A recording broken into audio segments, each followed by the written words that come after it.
E hoje na coluna FGV vamos falar sobre empreendedorismo feminino e como a quebra de estereótipos pode impulsionar a inovação nas empresas. E quem vai participar com a gente é o coordenador de mestrado em gestão empresarial da FGV, Augusto Salles. Bom dia, Augusto, tudo bem? Tudo bem? Como é que você está, cara? Ótimo, bom ter você aqui conosco de novo. Maravilha. Augusto, assunto sério, né, Augusto? Que a gente devia começar a pensar nisso lá na base, na educação, né?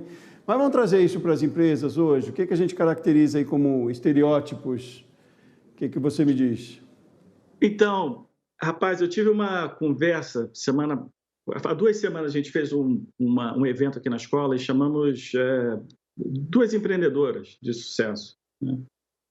E foi uma conversa muito interessante, foi uma conversa sobre quebra de estereótipos, né? E baseado numa pesquisa, em 2 pesquisas que foram publicadas aí na Harvard Business Review, que é a revista de Harvard de negócios, né? E elas começaram com uma piada que me deixou assim meio sem saber o que fazer, sem saber o que responder. Era o seguinte, um pai estava levando o filho de carro para uma entrevista numa grande empresa. Ele ia começar lá com um cargo aí de trainee, uma coisa assim. E estava indo para aquela entrevista com o pai. Quando ele chega no estacionamento daquela empresa, esse menino recebe um telefonema. E esse telefonema é do CEO da empresa, que deseja boa sorte e fala assim: boa sorte, meu filho. E aí você tem que resolver quem era essa pessoa que estava do outro lado.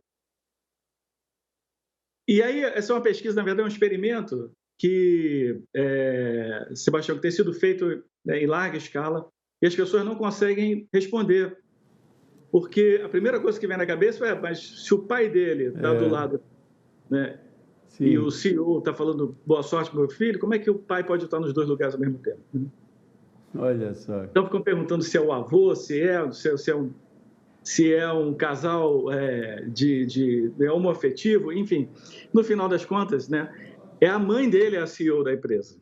Só que demora um tempo para você conseguir resolver essa questão, porque na nossa cabeça a gente não imagina, né, naturalmente, espontaneamente, de bate-pronto, a mulher sendo a CEO, ligando para o filho, que está do lado do pai, que está, nesse caso, levando o garoto para a entrevista, desejando boa sorte. Então, a gente começa essa discussão com esse desafio, né, de quebrar esses estereótipos, e aí entra nessa coisa da pesquisa, Sebastião, que é muito interessante, que mostra vários índices assim que as mulheres têm se posicionado de uma maneira, de uma performance melhor do que os homens. Isso foi feito antes da Covid, também durante a Covid, e depois eles continuam acompanhando. Então, só para alguns números aqui. Em termos de iniciativa, a mulher geralmente tem mais iniciativa do que o homem. Ela pontuou 55,6% e o homem 48,2%. Você fala em resiliência, a gente pensa que o homem é super resiliente, tarará, mas não, talvez não, a mulher pontua na frente, ela tem 54,7% de resiliência, o homem tem 49%. Né? Aquela coisa de orientação para resultados, você fala, pô, o cara é, né, workaholic, vai fazer resultado, etc. De novo, a gente pontua o homem com 53,9%, a mulher pontua 53,9% e a gente pontuou 48,8%. Né? Isso, assim, é uma quebra interessante de estereótipo, de achar que o homem é aquele que é o líder, que vai fazer e vai acontecer. Né?